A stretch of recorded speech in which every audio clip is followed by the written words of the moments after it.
Faculty of Business and Management, in the name of St. Joseph University, and in the name of the students that are with us, the faculty member. It's a great honor, I would say, and pleasure to have you and to listen to you.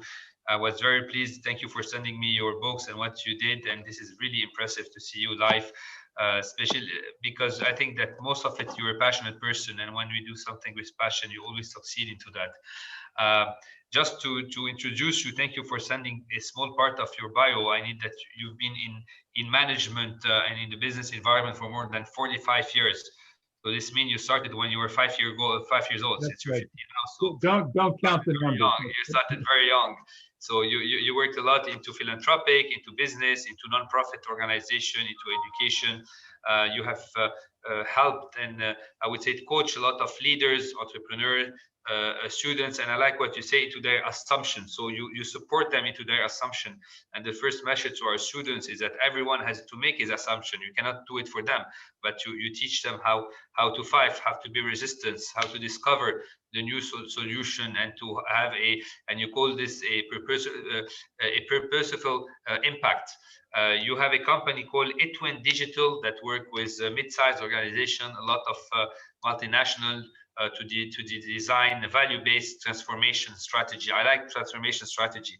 This means that we don't need the pandemic or a war to make a transformation. We need to transform ourselves every single day, and to train world-class leaders. You will name them. I will not do that, not disclose any info. You will tell us who have you trained, but I know that you have trained big politicians in the US and even in our Middle East region.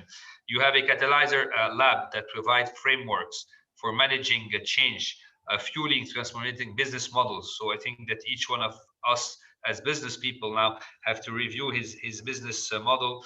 And most of your research were done at the University of Lynchburg College of Business, where you have designed, implemented many leadership lab, and you co-authored the digital marketing books on integrating strategy, tactics.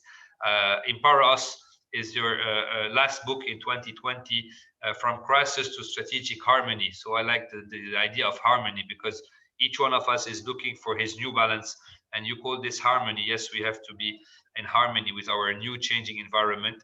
And you have a blog that I will send to everyone after the session, called thinkcatholic.com, which is outside the professional life. You have two great children, and you like organic gardening, basketball, and meditation, and you're one of the survival of COVID. I know that when we discussed the first time, you were in the minute of the COVID. Was not easy for you, so you're a survival. So thank you very much for giving a part of your time, and to share with us your meditation.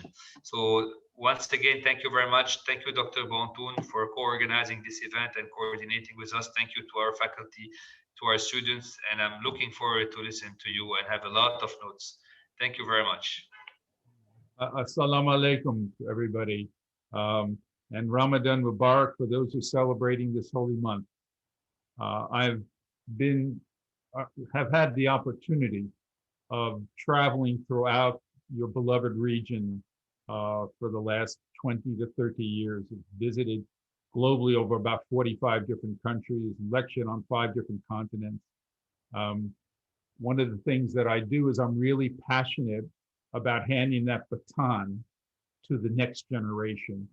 These are the generations, we call them the rising voices. Those people, the next generation, women, and the marginalized, who are really going to be the catalyzers, those people that are going to change our future.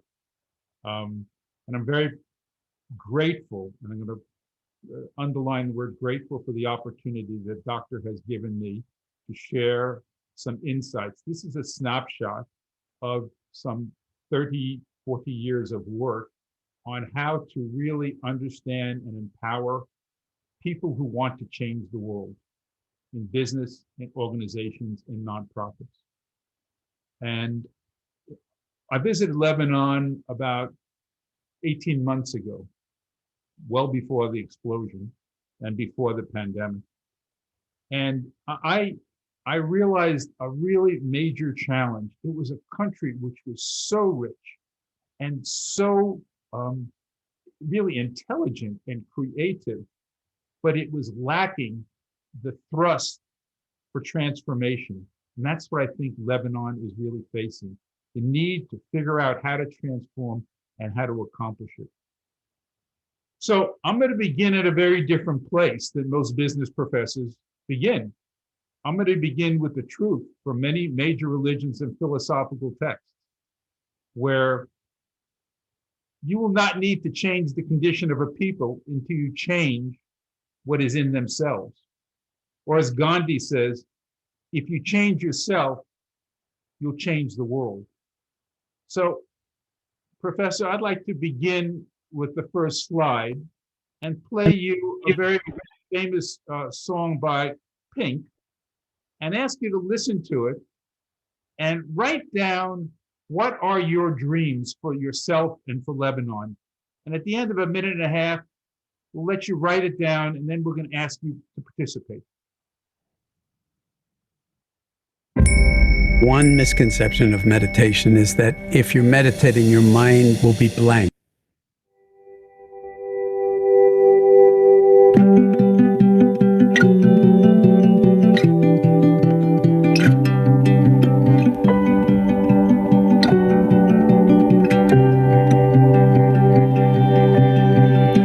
I close my eyes and I can see a world that's waiting up for me, that I call my own.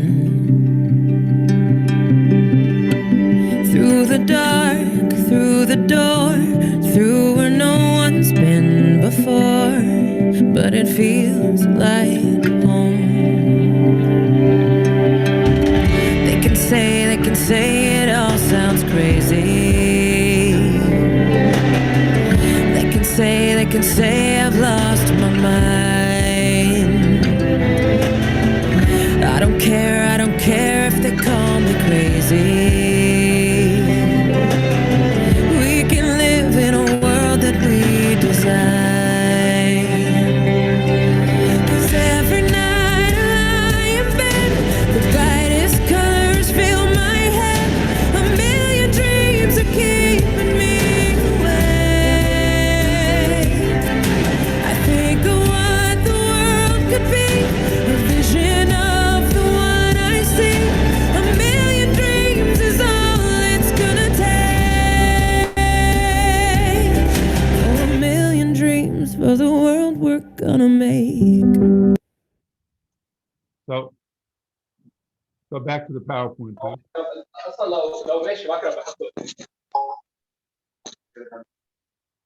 So, what I'd like you all to do is take a minute or two, just close your eyes and think about the world that's waiting for you. What is your vision? What are your dreams for yourself? What are your dreams for Lebanon? And then I just want you to write them down. And I'd like you then to share them in a minute or so. So we're going to take a minute and pause. Can you advance the next slide, please? Can you advance the next slide, please?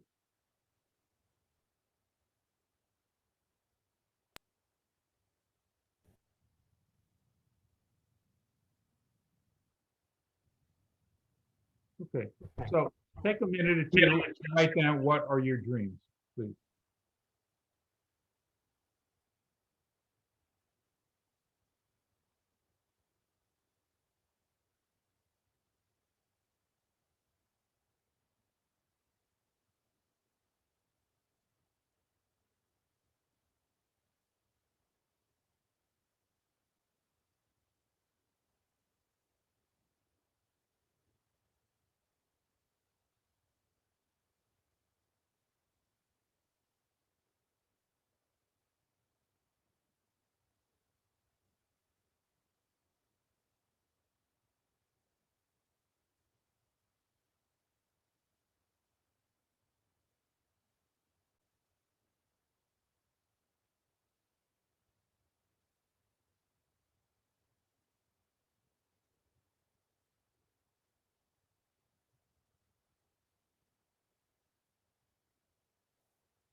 Okay, can you put it on the full screen, please, Professor?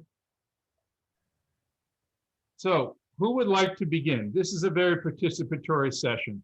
Well, I'm not going to just talk at you the whole time. Who would like to share one of their dreams or their concerns for themselves or for Lebanon?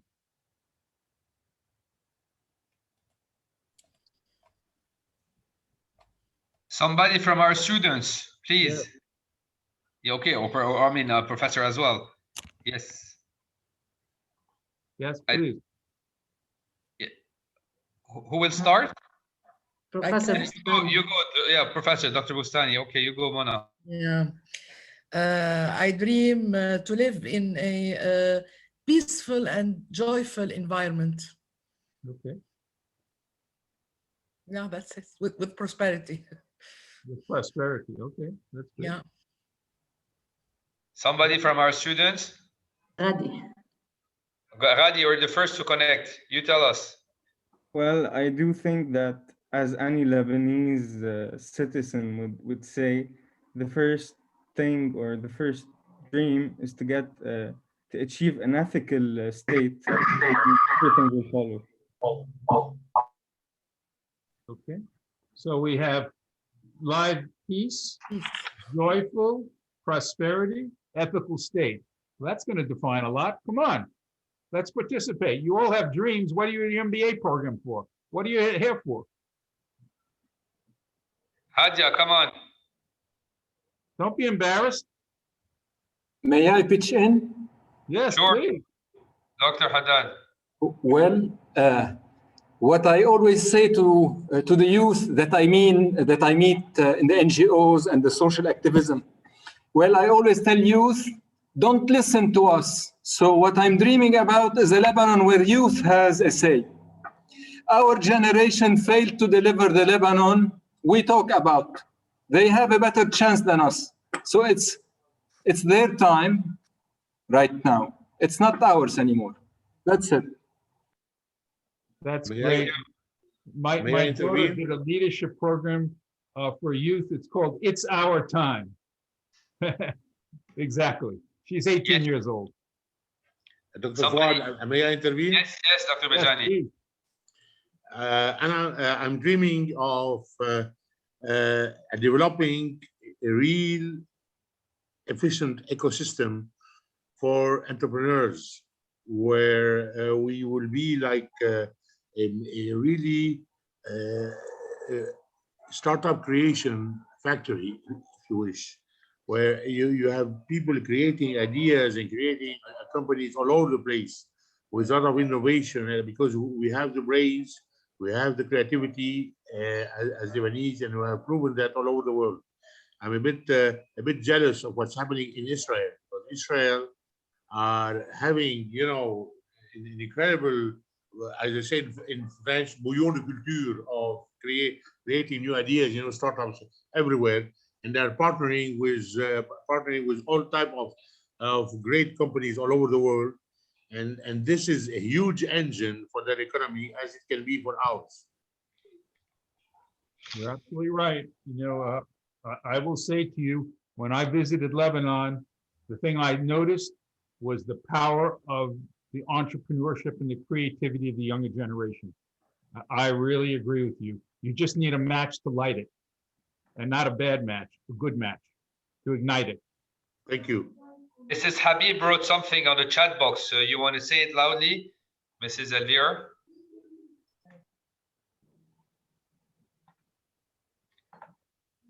Yes, here she is. We can. You are muted. You are still muted. Yeah. I said I didn't want to read, that's why I wrote, wake up and find us in a clean world. It means find Lebanon with no corruption, but I think it will just remain a dream. Well, we have to work together to change that. And it's only going to happen if we change ourselves and have the courage, Trying to. the courage to make it happen. Look, we're facing in America craziness right now too. Everybody's facing craziness. We have to be the strong ones. And this school could be a testament to that strength and that power if you ignite people the right way. Some of the young people, there must be somebody young that has some vision out there. We need to hear your voice. For me, my dream to succeed in my country, one second, and not have to immigrate. That's true, Hadia. You always say that. Yes. I hope so too. Thank you. Somebody else from our students, please.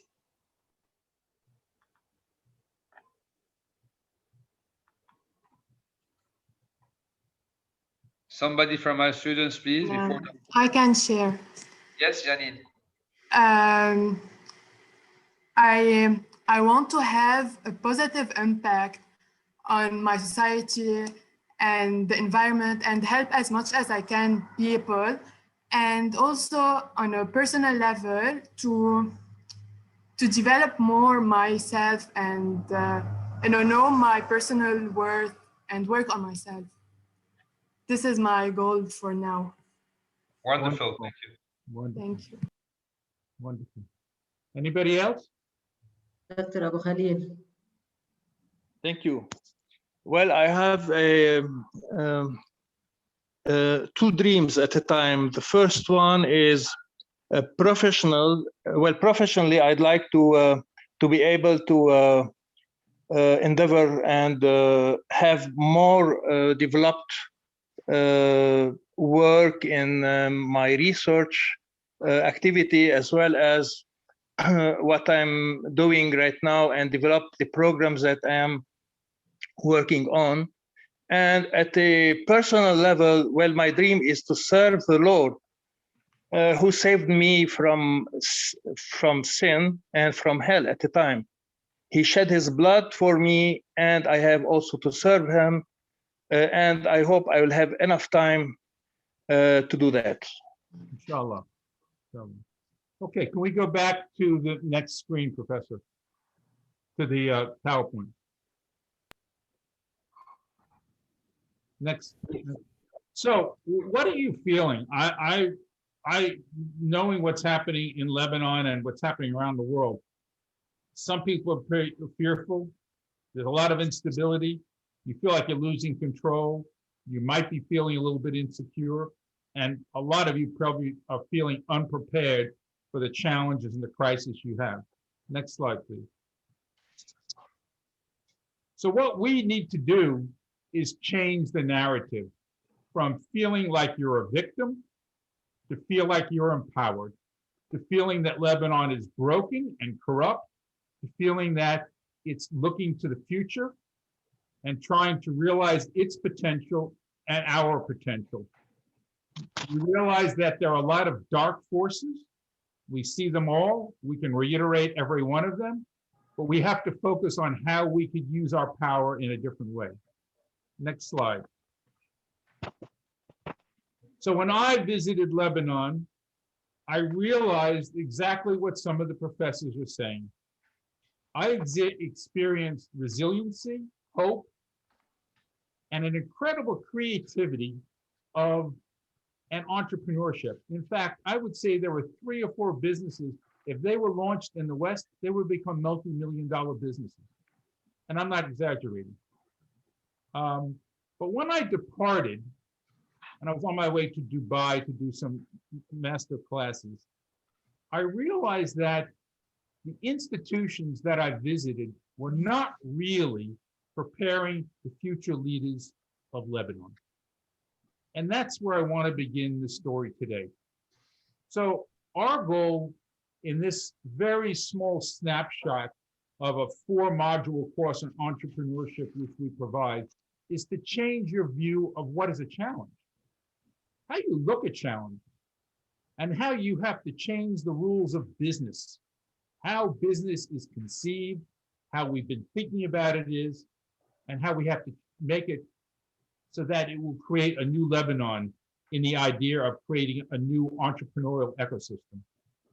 And to get back to another one of our speakers, we have to change who we are. And that's where it all begins. Change, oh Lord, me, not my circumstances. And You have to transform your identity to what we call a catalyzer. It's not the old leader, which was focused on the status quo, but it's one that's trying to create a new harmony, a new venue, a new way to create a more sustainable and caring, prosperous future.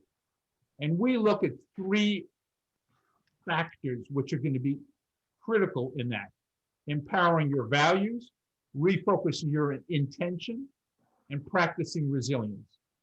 Next slide, please. So where do we begin? Some people will have the opportunity, inshallah, to read my book, Empower Us, which is a roadmap for details out all the steps in what we call strategic transformation. Next slide, please. So let's redefine the challenges we face. If we look at challenges, most people glom them into one thing.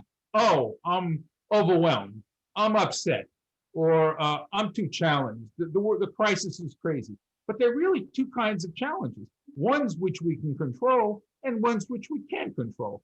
Every person in the management school will talk about what's predictable and what's unpredictable. Let's look at the left-hand column. If you're feeling overwhelmed, how do you manage how you're feeling overwhelmed? You could manage who you are.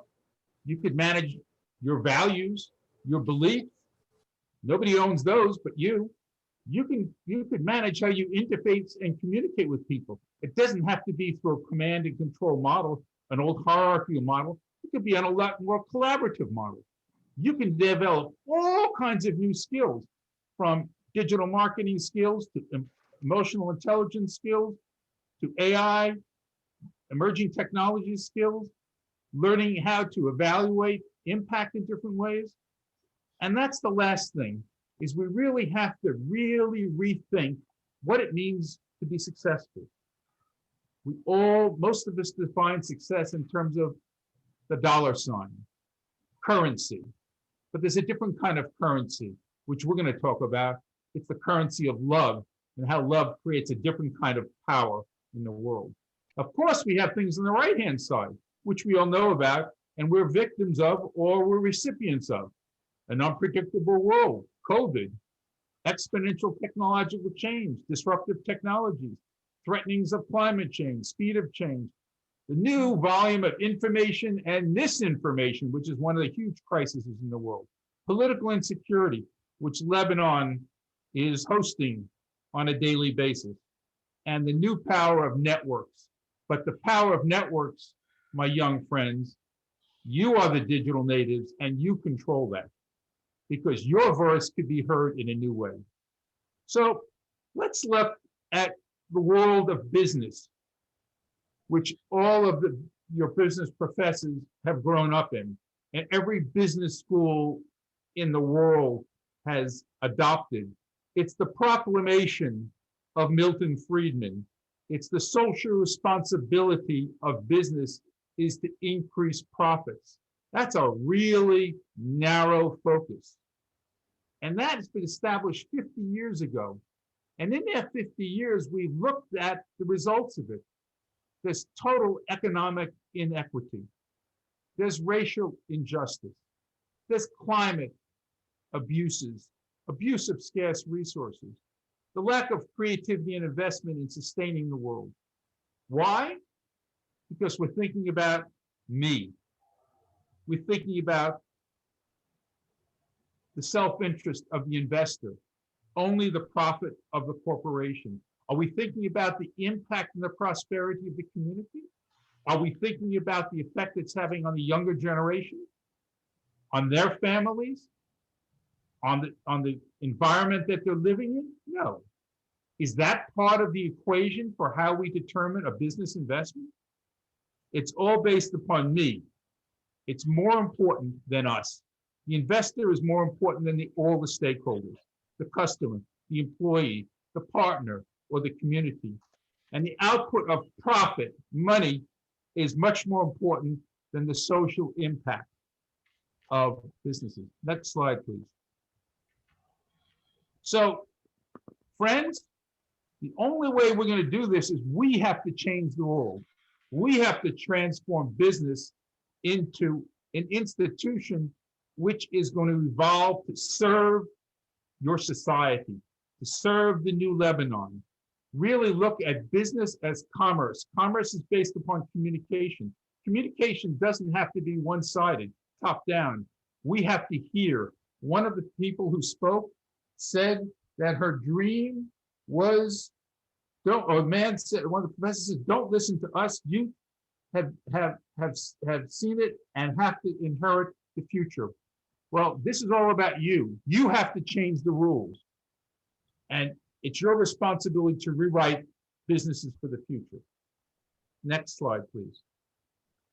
So we're going to begin with redefining who you are, redefining each one of you from a person who's going to be an emerging leader, who's going to support this corruption or this status quo, this political insecurity and so forth and so on, to a catalyzer who's constantly has his or her eye on change, transformation, impact for all stakeholders. Next slide, please. If you're an entrepreneur, a designer, or a student, now you have to identify with becoming, in addition, a catalyzer. Next slide, please.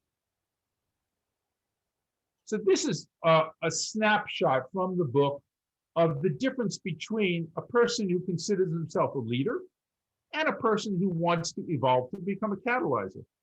The CEO is a chief executive officer, but the catalyzer is a chief experience officer. They're trying to manage the experience of all the stakeholders, not just the consumer and not just the investor, but the community and the employee, the partners, and so forth.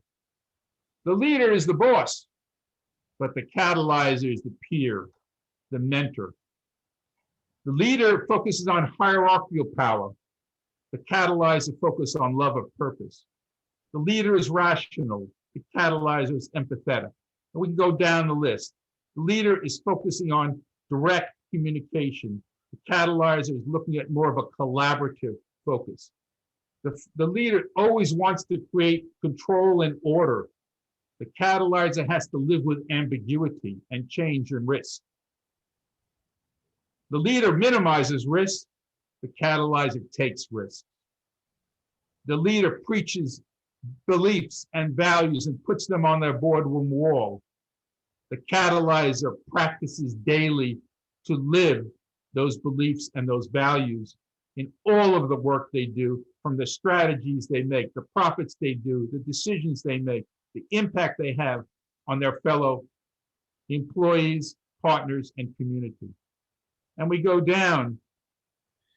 The leader often leverages his or her position of power instead of earning the right to govern and lead. That's a really big difference.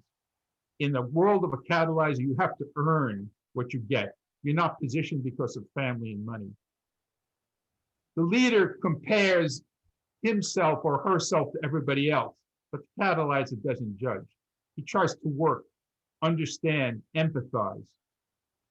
The leader is opportunistic, always looking to gain something from the next opportunity, but the catalyzer is authentic and looking at impact from a different way. The leader looks at performance, the KPIs of the world. We all know what they are, key performance indicators, but the catalyzer is looking at impact, which we'll call sustainable impact indicators. Next slide, please. So we have to look at how the catalyzer has to strive. We're going to look at how we empower your values, how we shift your intention, and how we practice resiliency. Next slide, please. We look at there's many, many values which we have from our philosophies, from our religion, and so forth. In Islam, there are 99 names of God. In Christianity, there are all kinds of things of love and mercy and compassion and so forth. In Judaism, there are all different kinds of things. In Zoroastrianism, everybody has all their philosophies. Well, myself and Velimir Šriker, my colleague from Croatia, distilled those into 4 values which really are critical by research in the business and social psychological field that will impact ourselves for transformation. One is trust. Second is empathy. The third is sustainability. And the fourth is transparency. Trust is a simple thing. If you want to look at the state of the world, you look at a research study done every year by the Edelman Group in Washington, D.C. They call it the Edelman Trust Barometer. They evaluate leaders in 4 institutions: nonprofit, media, politics, and business.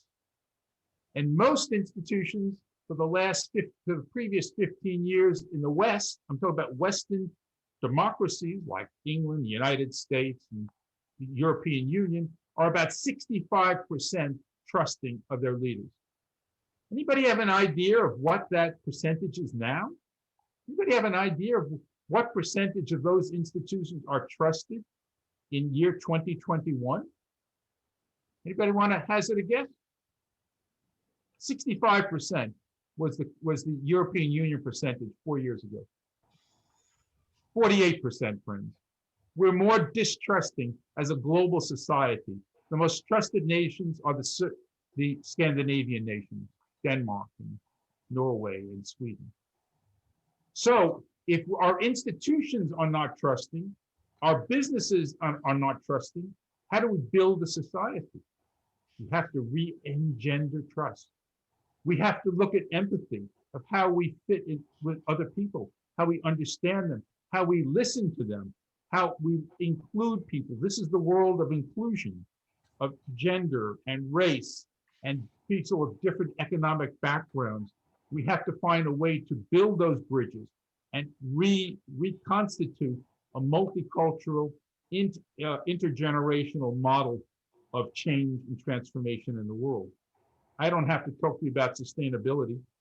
Greta Thunberg has done a great job becoming the Time Magazine Woman of the Year or Person of the Year, talking at 16, 17, and 18 years old about the need for sustainability and that our business institutions do not respond to those demands. And transparency. One of our speakers said that it was very important to live in a clean society, one that you can trust, that's not corrupt, that you can trust the reports that come out, you can trust what the business is saying, you can trust what ads and information is about. We're now in a world of mistrust and reporting that we really cannot even believe in. So if we just try to live these 4 values in our own personal life, how do you build tomorrow, inshallah, a more trusting relationship with your professor or with another student? How does the institution called St. Joseph's become more transparent with the faculty and students and have more participation, and on and on and on? How do we create institutions which are more sustainable on a financial basis and an environmental basis? Next slide, please. So we look in this sense is that building trust is really the currency of transformation. It's like a current. It has to continue. It's not something that is a currency. Only the currency is you pay for it, you transacted it, but it has to be a current, an ongoing force in your society. Next slide, please. So one of the most prominent members in the tech world globally, I think it's number 27 countries, a company called Salesforce, Mark Benioff. And he just wrote a book called Trailblazer. You really want to write an interesting book from the business point of view, if you haven't seen it. He talks about the need for human-centered capitalism. This is a man who in his 20s went to India for a year to discover who he was, because he wanted to discover himself and understand how he could translate that into a successful business enterprise. And he looks at values within his company as bringing value. Most business people look at profit and transactions as bringing value. And he looks at trust, innovation, equality, and customer success as the 4 values which run his company, is run his customer service, it runs his employee relations, it runs his innovations of technology, and it runs how he builds stakeholder relationships. Next slide, please. But the most important element here in this whole values matrix, my friends, is how we account for ourselves, how we look at the gap between what we say and what we do, between our message and our action, between how we treat an individual and the goal of our company culture. You know, St. Joseph's, I am sure, under the doctor's guidance and all of you professors, has a very powerful and community-oriented culture. But how many times as individuals violate that culture, trespass on their culture, not support that culture, remind ourselves of what that culture is and how to develop a new Lebanon through that kind of culture? And how do we understand the different values between generations? I have an 18-year-old colleague from the University of North Carolina, and she and I are going to be doing a podcast called Boomers and Zoomers. Why? Because Zoomers have a very different set of values and a need for immediate action than Boomers do, because we're invested. We've been there. We don't have to dream anymore. We're just coasting. They're not coasting. They want a new world. And the young people in Lebanon want that new world as well. And how do we build a relationship between different functions in a business? How do we look at marketing and finance and HR and technology and understand they have different goals? They have a different budgetary needs, but we have to respect their values and their strategies and figure out a way to communicate with them between executives and their team. So the consistency of these values is power. I'm going to repeat that again. The consistency in our life, in our organizations, within our functions in an organization is power. Because if you aggregate the trust and the focusing on purpose and these values among all the people in the organization, can you imagine what can happen? If you have 79% of your employees are dissatisfied, which is the global statistic for the United States, in Europe it's about 63%, and so I think it's about the same number in the Middle East. But if you have more than 3/4 of people dissatisfied, and there's a gap between what they believe and what they want to do and what they're going to accomplish, what is the efficiency of the employees? What's the efficiency of the supply chain? What is the efficiency of innovation and thrust for entrepreneurship? It's not there because people aren't motivated. They don't care. They don't trust. They're not driven. They're not motivated. So next slide, please. So the second element in our paradigm of empowering us is empowering your intention. When you start a company, you figure out, is the company going to be about us or about me? Is it going to be about social impact, key performance indicators of profit and sales and brand recognition and stakeholder equity and shareholder price? Are those the only things that matter to the investor or the catalyzer? Or is that the old leader? We want to focus on sustainable impact indicators. Next slide. And to do that, we have to reinvent what the bottom line is. The bottom line in most business schools, and that's a gift from Milton Friedman, is ROI. We all know what that means, return on investment. The investor puts money in, he or she wants something back at a pretty high rate. But what if we change that to the QBI, the quadruple bottom line, where we evaluate the return on investment in terms of the 4 different stakeholders: the community, the environment, profit and finances, and people. This is the new kind of work we're doing with our team on Empower Us to create a new Morningstar rating system for organizations and businesses based upon a QBL. Next slide, please. So if you're going to be opening up the business, what impact are you going to expect? What are you going to be looking at? What are you going to be thinking about? You think about your customers. Are you going to listen to them with empathy and respond in an appropriate way and try to influence them to buy your products, but buying good products, the products that you'd be proud of for your own family? Are you going to be involving your employees and energizing a culture which is stimulating innovation and diversity of thinking and honoring the different functions to work together instead of as silos, and trying to find ways to bridge differences and harmonize instead of working against each other and competing for budgets and money and fame and influence in the company with the CEOs and the management team? Are we going to look at suppliers to become a very innovative way of delivering value to all the stakeholders? Are we going to look at the investors? We're going to be a different kind of investors. We call them impact investors in this day and age. And these are people who are really interested in increasing the company's wealth and the impact on society.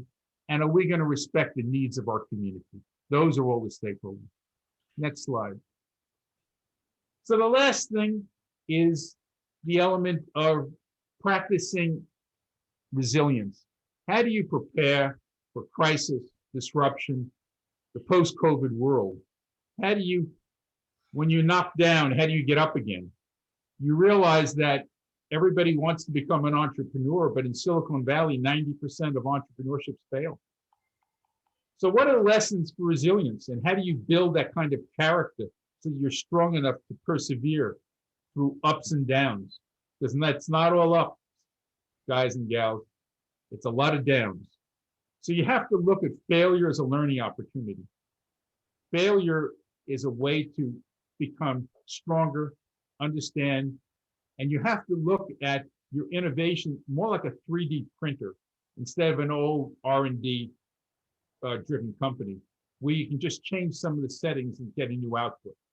You have to be much more resilient and switch from being a victim to be grateful for all that you're gaining and all the learning experience you're getting. You have to be able to be and willing to live outside that comfort zone. The thing that you default to, the status quo, or this victim mentality, or not really realizing all the opportunities that right now is facing this next generation in Lebanon. We have to be willing to innovate radically, take risks, and collaborate. And most important, we have to begin to look at the gaps in the marketplace.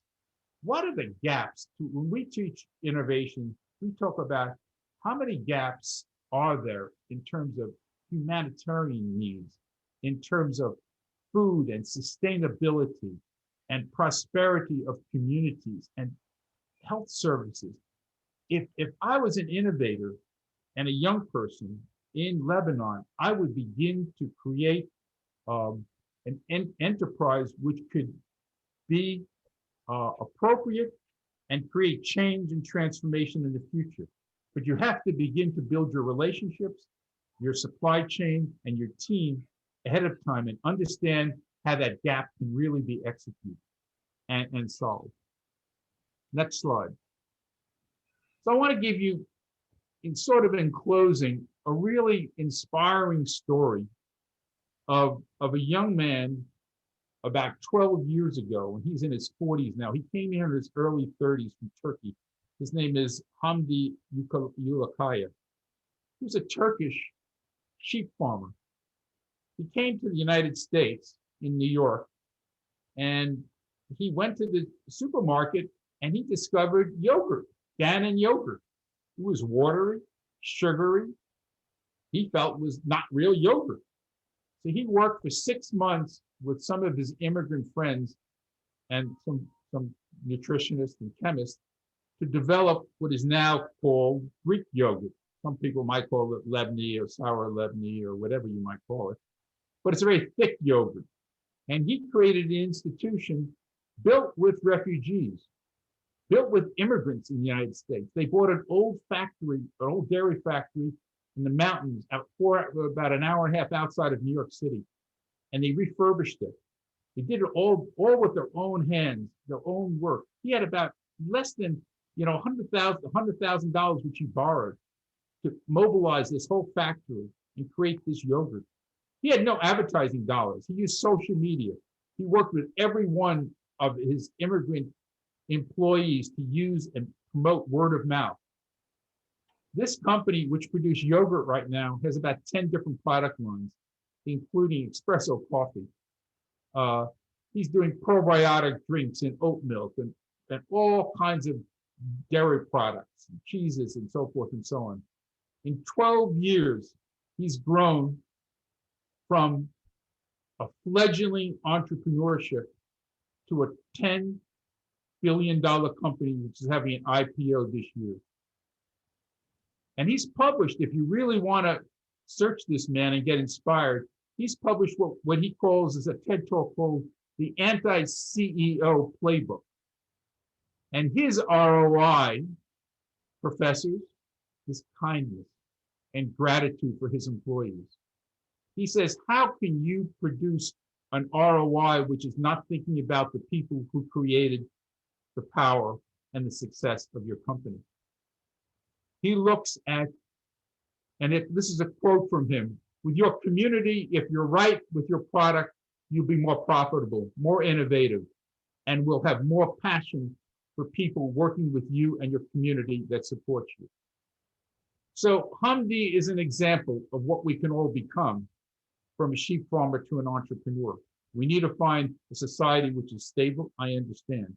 We need to change your corruption. I understand that. But we have to find and inspire that young generation to give them the power of their values, which cannot be bought, cannot be sold, cannot be transacted with, because that's what drives the change and the power. Last slide, please. So I'll leave you with a couple of questions and open it up for discussions, because we have about 15 or 20 minutes. How would you build a business to thrive in the COVID world? What do you need? What will you be needed to fill in the gaps in Lebanon, which are vast? And how would you build a foundation for systemic change in Lebanon? And what skills do you need to become a catalyzer instead of one that just reinforces the status quo? So I'm going to pause now and give you the opportunity for about 15 minutes to ask questions, if you can put it on the main screen, and have a dialogue. Wonderful. Thank you so much, Dr. Kaufman. I mean, I loved when you started with the next generation and the idea of Gandhi, how to change yourself and you will be able to change the world.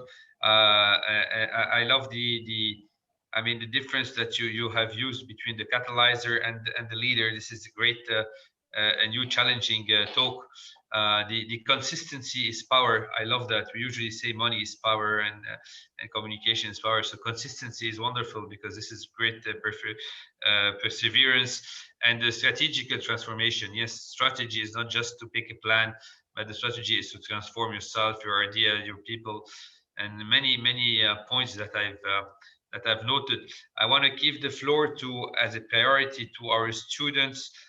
We might lose some of our faculty because we have a course starting in a couple of minutes, but we are there for the 15 minutes you granted us. Please, can I have our students for any comment and question and answer to Dr. Kaufman, please?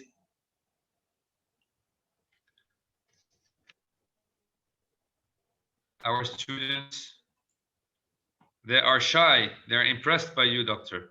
No, they're shy. Our students. I'll give them one. My mother, who was brought up in Brooklyn, New York, said, if you don't knock on the door, you don't know what's on the other side. And I tell my 16 and 18-year-old that every day. So I'm telling you, get out there and speak out and let your voice be heard and ask questions, because you got to knock on that door, because you're not going to get in unless you do that, and risk a little bit. That's totally true. And all our colleagues and faculty members are doing their best, I mean, to open them a lot of doors. Okay, so since our students are quite shy, I leave it to our faculty to give them the great example. Who would like to comment, ask, or suggest? Our faculty, our colleagues? Yes. Yes, Dr. Majani. Yes, Dr. Kaufman. Look, it's great, you know, the issue of transforming from a leader to a catalyzer, actually, in how we teach leadership. Being a catalyzer, we call it one form of leadership, because leadership is not just one type of thing. It's a lot of things. Okay, so but the issue is, I fear that this is a bit utopic. We like, it's in Plato's Republic, because human beings are made in such a way that we all thrive for power and money, or one or the other. And when we want to do good, it's usually a byproduct of the first. The priority is power and money. Or if when we have the tax system that facilitates that, like in the States, I guess, when you give money for good things, for NGOs, for Peace Corps, for whatever, you deduce from taxes, so you feel good from your heart, and your pocket feels good also. So the issue of what you're doing is, aside from your topic even though is very motivating, but also you want to upgrade the issue of prioritizing a community and environment at the same level than making money and growing the traditional way of doing business. And this is quite knowable. I would love that. But how to push up the objectives of benefiting the community and the environment at the level of making more money and growing, which is what's natural in human beings. I don't know if my question came out here. The question is exquisite and exactly right on. And that's what every person is going to think about. Oh, this Kaufman, he's an idealist. He's crazy. He's not practical. This is not real. This is all craziness. Well, let me tell you something. If you read my book, we document hundreds of corporations globally who have adopted this kind of transformational, purposeful business strategy. Right now, in the Middle East, one of the strongest business models in a lot of the advertising agencies is how to translate their brand into a more purposeful brand, a brand which the younger generation will want to buy, because they are going to be the generation which controls the purchasing power. They demand companies which are more equitable, more racially diverse, more environmentally sensitive, and more transparent. If you look at a company like Unilever, 10 years ago, Unilever, big major global corporation, they instituted a policy under Paul Polman 10 years ago. He said that they were going to stop issuing quarterly statements to promote their stock, but look at more of the long term. Some people didn't agree with him because he wanted to create purposeful objectives.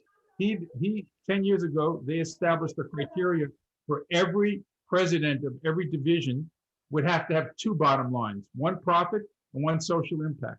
Over the last 10 years, they have 60 brands. The 15 or 20 brands which are purposeful have grown and been the leader in their institution, in their vertical. They have more brands being more successful, and their ROI has been very, very high.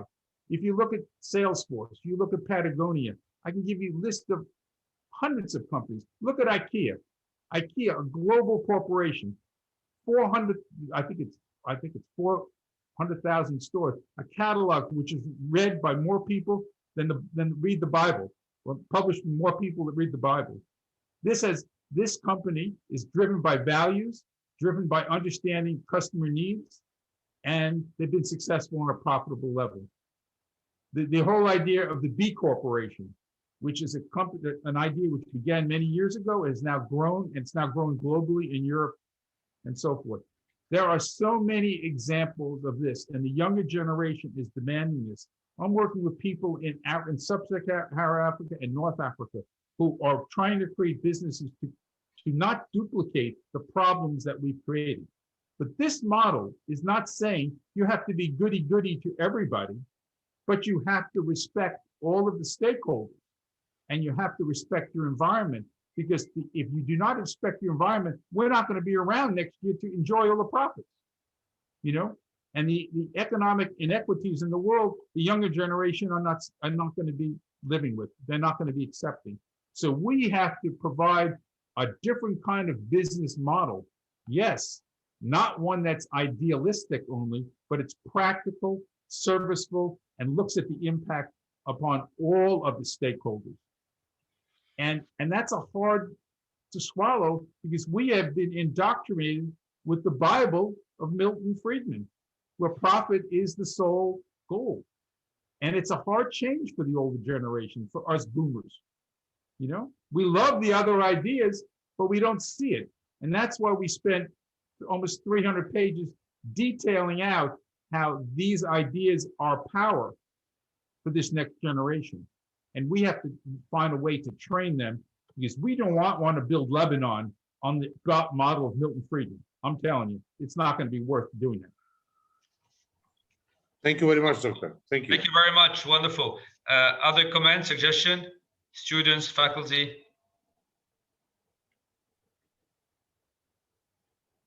Yes, Dr. Haddad. Dr. Kaufman, thank you very much for being here. Thank you very much for initiating this discussion. Thank you very much for giving me the opportunity to talk about what you are talking, in fact, because I have many papers and few of my colleagues know about them, in fact, specifically about these issues. One of them just got accepted at a conference. I am writing it with a co-author in the United States. We're comparing companies and organizations in the United States and Lebanon. The title of the article is the rapprochement between the non-profit and the for-profit models. Of course, yes, of course. Because as you are saying, the for-profits are becoming more social, and the non-profits are becoming more efficient prone. Absolutely. Now, that being said, I wouldn't say, I would be a little bit lenient with Milton Friedman. Milton Friedman said the social responsibility of business is to make money within what is socially acceptable. In the 1970s, what was socially acceptable is not acceptable anymore right now. So I would give him, so this is it. Besides that, I totally agree with you. But the problem is that last phrase, which you just quoted from Milton Friedman, is not added on. Even if you look at the newspaper article, which I focused on from the New York Times, I realized, having traveled so many countries and taught in so many business schools, that the business school should be blamed, Harvard, INSEAD, Manchester Business School, LBS, for the environmental degradation of the world. Huh? For the environmental degradation of the world and for the corruption. Because they've built a business around me, hedge funds, all about me, about all the money we're getting. What do they need all that money for? What does Jeff Bezos need $2 trillion for? What is he going to do with it? So we're not thinking about the employees who are suffering at Amazon. We're thinking more about how much money one can accumulate to be, quote, successful. We have to redefine success. And I think your business school, with your kind of leadership, can do that for Lebanon and build a different kind of country with a different kind of entrepreneurial ecosystem, which looks at the values that the doctor is trying to emulate in the school. I can assure you that this is the objective of everyone on the school and everyone in our school. If I may add. Sure. Sure. We're losing you.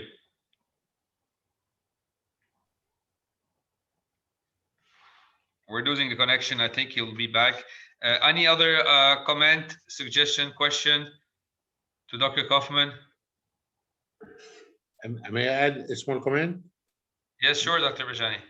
Yeah, I'm sure that this will make Dr. Kaufman smile, because I'm going to refer to somebody who is, let's say, a bit on the left in politics in America, which is Alexandria Ocasio-Cortez. Yeah, exactly. The smile is there. So because it's really not in our way of thinking, when we think business, because she said once in an interview, I like this. I don't know why, but I like this lady.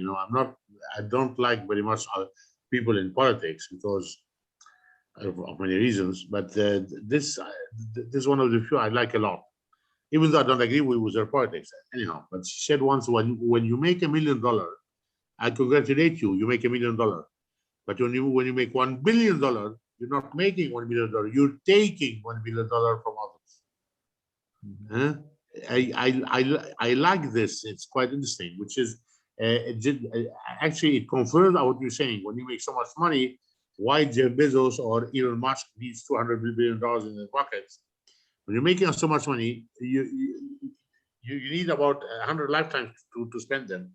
But it's really should trigger you making a lot of good for society. And I like this pledge that Warren Buffett and Bill Gates and Mark Zuckerberg and other people have done to leave in their will more than half their money to the poor, to NGOs after they die. And this is one example of this. So when you are a billionaire, this is where you really have to shake things around and start to do what you call the goody goodies. I don't know what you think. Well, I agree. I think that Gates and many other people who want to spend their money in this lifetime give away. Buffett is another one. But we're focusing on the people who have earned a lot of money, and they have the right to spend it, and they should give it back. I think we need to focus on how we're going to recreate the equity, the equality and the equity of opportunity for all people who are trying to rise in that place. And if we're looking at Lebanon, do we want to create a culture of billionaires or people that are taking advantage of the scarce resources? Or are we going to build more an equitable and inclusive kind of entrepreneurship economy, which will really benefit only Lebanon and the entire region? I mean, I remember when people went to AUB and to Lebanon, because that was the best place to get educated. It was like the Harvard of the Middle East. And Lebanon was the place you go shopping instead of going to Paris, and you went to Beirut. I remember that. I've eaten, great meals even in Lebanon, 6 months ago, a year and a half ago, sorry. You have it all. You just you have to recreate yourself, to me, and reinvent yourself. And I think the institution of St. Joseph's could be a catalyst and a way to draw in money from the very, very, very wealthy Lebanese diaspora. They're giving money to help survive all the crises and the explosions and everything else. My dear friend Jean Abineda, who introduced me to the doctor, is putting on American Task Force. Yeah, task force. He's the one who put so much, supplies and surpluses to feed and help the people in Lebanon. This is great, but the future is not sustaining and just putting in band-aids on the old. We have to recreate the new. And the younger generation needs to have more than just hope and vision. They need to have the tools, and they need to have the courage to take those tools in a different place than we did. They have a different foundation. I will tell you, sir, that I sat with an 18-year-old young lady, and she says, when I look outside, I see environmental problems. When you look outside, you see it's a nice hot day and you're enjoying it. Because we live with these crises, but you lived in Vietnam when I was a 60s kid. We live with this environmental crisis in the future of the world. And I think these young people in Lebanon are the same. Dr. Kaufman, I'll take 2 more comments, one after the other, and I will leave you conclude, and I will share with my colleagues a very good news that will honor us all. Any more comments or question? Dr. Haddad, you were cut. We lost you. You want to add something? Yes, I wanted to tell Dr. Kaufman that, well, about the management education, I'm critical of many things, but we are doing a good job with the young people. If you survey the students in our faculty, in our business school, and you ask them, what do you want to do in the future? Most of them would answer social enterprise. So I think on that level, we are doing a great job, whether we wanted it or not, but we're delivering anyway. So this is what I wanted to say only. And Great. Great, thank you. Any comment? Rula, you want to say something? You're moving, or just a smile? Yes, no, yes. Actually, I want to thank Dr. Kaufman for the very interesting discussion. And Dr. Haddad, you just said it. You just say it before me. Actually, the last question Dr. Kaufman asked us to ponder upon: what kind of skills do we need to have to become catalyst, and what are the things should we do to close the gap? So from what we have been living with our students, is it the only way out is to create today social entrepreneurs that will be able to help economically what's happening in Lebanon, and at the same time reveal the opportunity behind the crash we're living by creating new realms of businesses in the hidden chaos we are in? So I'll answer that question. Thank you very much for that question. In the study that I was reciting, the Edelman Trust Barometer, we're talking about trust in the world, the institution which all the global leaders felt was the most powerful to recreate the trust and a sustainable future was business. Not politics, not media, not nonprofits. It was business. So I definitely agree with you. And I think, you know, just as Dr. Haddad says, that the nonprofit is becoming more efficient and the business is becoming more responsible and purposeful. But I think that there are three elements in terms of skill sets that really need to be driven with students. One is they have to understand the power of purpose and values, which we've talked about. They have to understand it not as something outside themselves, but something that drives their niyat, their inside in their heart, their passion. They have to become passionate and use that as a power and a courage. The second thing is they have to learn to use emerging technologies in a very different way. They think, most young people think about digital as media, things that they are native to, instead of looking at the emerging technology, which is changing the supply chain through AI, or is changing the data, the personalization of data, and so forth. They have to really understand how digital technologies are pervasive, drive networks, drive innovation, and how they could utilize them as part of a strategic business plan. And the third element, which we think is critical, is to revise the old business status quo practices to become human-centered, based upon inclusion, understanding all the stakeholders, a quadruple bottom line, and are thinking about each stakeholder's interest as a filter as they make decisions, as they create a business model. They have to transform the business model from thinking just about me to thinking about us. So to me, the transformation is internal to the individual. It's internal to the organization. The transformation is in purpose. And then it has to be then translated to those internal transformations to the external strategy, the business model, the operations, and the impact of the company. And that's what the 4-module program that we have does. The first module is about transforming the leader into a catalyzer, into a person that thinks holistically about their life. The second module is from ideation to minimum viable product. The third module is to scale, is to really create a viable and fundable through impact investors entity, which then could be in the fourth module scaled outside of Lebanon or the Middle East because the market is too small to really sustain a product, as the doctor will tell you, because he's expanded his own business outside of Lebanon. So that's the model we're working on. It begins with internal transformation of the organization and their purpose, and it translates to new business models, new operational models, and new ways to evaluate impact. So I definitely agree with you. That's the model, and that's the way we have to invest in the future. And you have it all here because your young people want to do that. Exactly. Dr. Kaufman, Thank you. I can't find the word to thank you in the name of each one of us, in the name of our students. This was really wonderful. Honestly, we have learned so many things. Can I share with them specific with our faculty member and our students a nice surprise? Can you give me the permission? Yes, of course.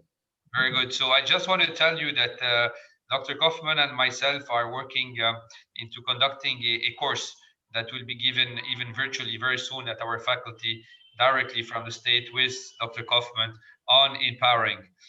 So we'll be working on that, and we will have a great thing that will be done directly, a course that will be conducted by Dr. Kaufman at our faculty very soon to our students, mostly would be our master students. And honestly, I think that we'll be more than lucky, and I think that you will have faculty member that will attend even more than students, and I will be the first to attend your course and read your books.